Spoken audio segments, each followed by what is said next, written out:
semua dalam keadaan sehat dan tetap semangat mendukung perjuangan tim nasional Indonesia yang sedang berjuang untuk meraih tiket ke Piala Dunia 2026. Kali ini saya akan membahas tentang 14 poin apakah timnas masih berpeluang lolos langsung mendampingi Jepang ke putaran final Piala Dunia 2026. Sepertinya ini memang tidak realistis karena banyak pengamat sepak bola memprediksi poin aman untuk mendampingi Jepang adalah di antara grade 15, 16, 17, dan 18 poin. Tapi sebagaimana kita ketahui, dalam 2 match sebelumnya kita telah memiliki modal 2 poin pada saat kita bertandang ke Arab Saudi. Kita berhasil menahan seri 1-1, lalu bertanding di kandang melawan Australia yang notabene adalah satu klub kuat di kawasan Asia. Kita berhasil menahannya 0-0, sehingga dengan modal 2 poin itu kita menjadi sangat optimis ke depannya bersaing dengan 5 negara dalam grup C ini. Bagaimana 14 poin dapat dikatakan timnas masih berpeluang lolos mendampingi Jepang? Hitung-hitungannya adalah seperti ini. Pada tanggal 10 Oktober nanti tentu kita akan menjalani match ketiga dan kita akan bertandang ke kandang Bahrain. Nah, lalu di situ juga Australia akan menjamu Cina dan Arab Saudi akan menjamu Jepang. Nah, di match ketiga itu tentu saja kita diharapkan dapat memenangkan pertandingan, dan bila dikatakan kita bisa menangkan pertandingan itu sangat realistis sekali. Jika kita bisa menangkan pertandingan di kandang Bahrain, tentu saja posisi klasemennya kita akan langsung ada kemungkinan kita akan langsung melonjak ke posisi 2.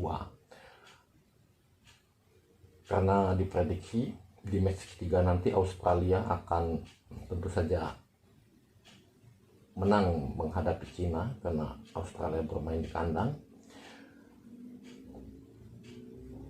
Dan Arab Saudi ketika menjamu Jepang, prediksi realistisnya Arab Saudi tentu akan kalah, kemungkinan bisa kalah 0-1 atau 0-2. Sehingga dengan hasil pertandingan pada match ketiga itu nanti posisi klasemennya tetap Jepang memimpin dengan poin 9, Indonesia poin 5, Australia poin 4, Arab Saudi poin 4, Bahrain poin 3, dan Cina 0 poin. Nah, selanjutnya memasuki match keempat pada tanggal 15 Oktober kita akan kembali bertandang ke kandang Cina, sementara Jepang akan menjamu Australia dan Arab Saudi akan menjamu Bahrain. Nah, realistisnya ketika kita bertanding menghadapi Cina di kandangnya ini, paling tidak kita harus membawa pulang 1 poin. Ini realistisnya. Sementara Jepang tentu saja tetap diprediksi akan menangkan pertandingan, dan Arab Saudi di kandangnya diprediksi secara realistis juga akan mampu mengalahkan Bahrain, mungkin dengan skor 1-0 atau 2-0. Sehingga posisi klasemen akan berubah lagi. Jepang akan tetap memimpin dengan 12 poin, Arab Saudi 7 poin, Indonesia 6 poin, Australia 4 poin, Bahrain 3 poin, dan Cina 1 poin. Nah, lalu lanjut ke match kelima tanggal 14 November 2024. Kita akan menjadi tuan rumah menghadapi Jepang, dan Australia akan menjamu Arab Saudi, Bahrain akan menjamu Cina. Nah, secara realistis dalam menghadapi Jepang ini memang hitung-hitungannya kita bisa saja kalah. Tapi kita juga harus optimisnya karena kita tahu mungkin dalam match kelima ini kekuatan kita sudah bertambah. Kita tahu bahwa Mace Higgs dan Eliano Krienders sudah bergabung karena proses naturalisasinya sudah masuk dalam tahap 80% per hari ini. Mungkin tinggal proses perpindahan federasinya. Nah, mungkin hari ini atau besok mereka sudah selesai menjalani sumpah di Kedubes Indonesia di Den Haag, Belanda. Sehingga dengan kehadiran dua pemain ini mungkin akan ada tambahan pemain lagi di bulan November nanti. Kita berharap gitu, penambahan kekuatan. Kita bisa saja menang seri Jepang karena kita bermain di kandang kita, dan dengan adanya penambahan kekuatan minimal diharapkan kita bisa menang seri Jepang. Dan kalau saya pribadi, saya optimis itu pasti bisa kita menang seri Jepang dengan tambahan kekuatan pemain yang ada. Paling tidak kita bermain imbang melawan Jepang 0-0. Sementara di match kelima ini juga Australia akan menjamu Saudi Arabia dan Bahrain akan menjamu Jepang.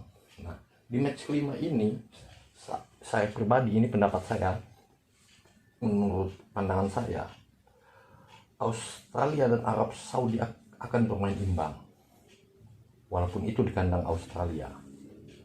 Sementara Bahrain dengan Cina, tentu Bahrain akan menangkan pertandingan, sehingga bisa jadi posisi klasemen jika prediksi ini terjadi, kita seri melawan Jepang, Australia seri melawan Saudi Arabia, dan Bahrain melawan pertandingan, maka klasemennya Jepang akan tetap memimpin dengan 13 poin, Arab Saudi 8 poin, kita berada di peringkat ketiga dengan 7 poin, Bahrain naik posisinya mendapatkan 6 poin, Australia berada di peringkat 5 dengan 5 poin, dan Cina mendapatkan poin pertamanya 1 poin. Lalu hitung-hitungannya di match ke-6 pada tanggal 19 November kita akan menjadi tuan rumah menghadapi Saudi Arabia. Lalu ada match lainnya, Cina akan menjamu Jepang, Bahrain akan menjamu Australia. Nah, di match ke-6 ini prediksi saya, memang mungkin banyak pandit memprediksi kita bisa menangkan pertandingan melawan Arab Saudi dengan tambahan kekuatan yang sudah ada di bulan November. Namun di sini saya justru memprediksi kita akan bermain seri. Tapi kalau kita menang ya syukur alhamdulillah. Sementara Cina tentu saja akan kalah menghadapi Jepang. Ini prediksi saya, walaupun kemungkinannya bisa saja berbeda karena bola itu bundar. Bahrain dan Australia justru saya prediksi ini akan berakhir seri, karena kita tahu di partai pertama Australia ketika menjamu Bahrain, Australia kalah 0-1. Nah, bisa jadi itu menjadi semangat bagi Bahrain untuk menahan Australia di kandangnya sendiri di match ke-6 ini. Sehingga jika prediksi ini yang terjadi, maka klasemen Jepang tetap memimpin dengan 16 poin, Arab Saudi posisi kedua dengan 9 poin, dan kita naik ke posisi ketiga dengan 8 poin. Bahrain tetap di posisi keempat dengan 7 poin, Australia masih di posisi 5 dengan 6 poin, dan Cina sebagai juru kunci masih dengan 1 poin. Lalu masuk ke match ke-7, ini jadwalnya tanggal 20 Maret 2025. Kita akan bertandang ke Australia, lalu Jepang akan menjamu Bahrain, dan Arab Saudi akan menjamu Cina. Nah, di sini karena kita bertanding di kandang Australia, prediksi saya ini adalah pertandingan yang bisa jadi kita kalah. Ini prediksi saya, tapi syukur-syukur kita bisa menahan seri Australia di kandangnya, bahkan bisa menang, ya itu harapan kita semua. Namun di match 7 ini saya prediksi kita akan mengalami kekalahan dengan Australia. Lalu Jepang tentu saja tetap menang dengan 5-0 lawan Bahrain, bahkan bisa lebih lagi, bisa 5, 6, 7. Sebab di kandang Bahrain mereka bisa mengalahkan Bahrain 5-0. Lalu Arab Saudi akan menang menghadapi Cina, bisa jadi dengan skor 1-0 atau 2-0. Maka klasemen akan berubah menjadi Jepang tetap di atas dengan 19 poin, Arab Saudi 12 poin, Australia naik karena di prediksi ini kita kalah. Mereka naik posisi 3 dengan 9 poin, kita turun ke posisi 4 dengan 8 poin. Bahrain posisi kelima dengan 7 poin, dan Cina tetap menjadi juru kunci. Di match ke-8 tanggal 25 Maret kita akan kembali menjadi tuan rumah, menjamu Bahrain. Di pertandingan lain Cina akan menjamu Australia dan Jepang akan menjamu Saudi Arabia. Di match ke-8 ini tentu saja dengan kekuatan kita yang terus berkembang, saya optimis kita bisa mengalahkan Bahrain di kandang kita dengan skor bisa jadi 2-0 atau bahkan mudah-mudahan lebih. Cina akan membuat kejutan, prediksi saya di match ke-8 ini. Mereka akan mampu menahan Australia, bisa jadi menahan 0-0 atau 1-1. Inilah hitung-hitungan saya. Lalu Jepang tentu saja menang, bisa jadi 3-0, 3-1 atau 4-1 melawan Arab Saudi, sehingga nanti klasemennya sesuai dengan prediksi skema 14 poin ini, Jepang akan tetap memimpin dengan 22 poin, Arab Saudi 12 poin, kita naik lagi peringkat ketiga dengan 11 poin, Australia peringkat 4 dengan 10 poin, Bahrain 7 poin, dan Cina mendapatkan tambahan poin sehingga menjadi 2 poin. Lalu di match 9 di bulan Juni kita akan kembali menjadi tuan rumah menjamu Cina. Sementara Bahrain akan menjamu Arab Saudi dan Australia akan menjamu Jepang. Di match 9 ini saya masih optimis kita mampu mengalahkan Cina. Bisa jadi skornya 2-0, 2-1 atau 3-0. Lalu Bahrain melawan Arab Saudi, ini prediksi saya Bahrain akan mampu menahan Arab Saudi di kandangnya di match ke-9 ini. Bisa jadi dengan 0-0 atau 1-1. Lalu Australia melawan Jepang. Nah, di sini juga akan terjadi kejutan. Australia sebagai tuan rumah, prediksi saya di match ke-9 ini akan mampu menahan Jepang. Australia tidak mengalami kekalahan dan mungkin skornya bisa 0-0 atau 1-1 saat Australia menahan Jepang, dan ini prediksi saya. Sehingga klasemen akan berubah, Jepang tetap di atas dengan 23 poin. Kita naik posisi 2 dengan 14 poin, Arab Saudi 13 poin. Posisi 3 Australia posisi 4 dengan 11 poin, Bahrain 8 poin, dan Cina 2 poin. Nah, oh ya, saya mempunyai alasan kenapa Australia akan mampu menahan Jepang di kandangnya. Karena Jepang ini sudah ada di posisi aman. Di match ke-8, ke-9, dan terakhir, ini Jepang ini sudah ada di posisi aman. Sehingga mereka mungkin tidak akan ngotot lagi dalam bermain. Nah, mungkin mereka tidak akan menurunkan full lapis pertamanya, mungkin akan diseling dengan lapis kedua. Nah, disitulah dimanfaatkan oleh Australia. Paling tidak Australia tidak akan mengalami kekalahan. Ini prediksi saya. Nah, disinilah match kunci, match 10. Nah, apakah kita dengan 14 poin mampu menjadi runner up di grup C ini? Nah, karena kita tahu di match terakhir ini kita akan main tandang ke Jepang. Ini bukan main-main nih, lawannya Jepang. Sementara Arab Saudi akan menjamu Australia. dan Cina akan menjamu Bahrain. Nah, kuncinya adalah di pertandingan Arab Saudi dan Australia. Nah, di sini kenapa saya meyakini dengan 14 poin kita menjadi runner up. Karena di sini saya sangat optimis prediksi di match 10 ini Saudi Arabia dan Australia akan bermain seri.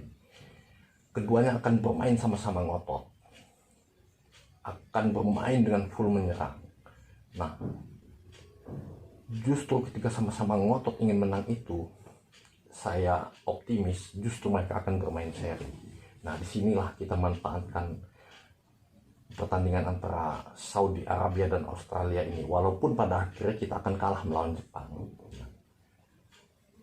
Atau syukur-syukur kita bisa memanfaatkan momentum menghadapi Jepang ini. Mungkin karena Jepang sudah tidak terlalu ngotot, mereka misalnya main dengan lapis kedua dan kita paling tidak bisa mengambil poin 1 dari Jepang. Nah, ini akan memuluskan jalan kita. Sementara Cina pun saya prediksi akan bermain imbang dengan Bahrain. Nah, sehingga jika prediksi ini yang terjadi, Jepang sudah pasti akan lolos dan kita akan berada di posisi runner up. Arab Saudi posisi 3, Australia posisi 4, Bahrain posisi 5, dan Cina jadi juru kunci. Nah, tapi pertanyaannya adalah antara kita dan Arab Saudi ini poinnya akan sama. Jika Arab Saudi bermain imbang dengan Australia sama-sama 14, nah disinilah kita tinggal beradu selisih gol. Karena sesuai dengan skema ini, head to head antara kita dengan Arab Saudi selalu draw, berarti mengadu selisih gol. Nah, itulah prediksinya teman-teman. Tapi sebetulnya sesuai dengan skema ini, seandainya nanti di match ke-6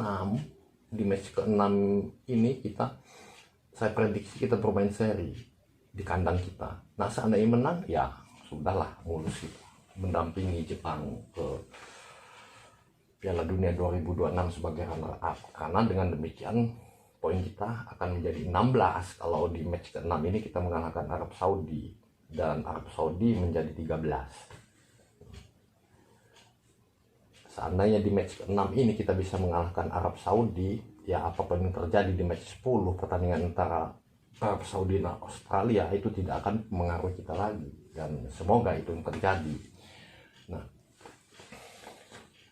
itulah teman-teman prediksi saya bahwa 14 poin tim nasional sepak bola kita masih berpeluang untuk mendampingi Jepang lolos langsung ke Piala Dunia 2026 tanpa harus melewati round 4. Nah,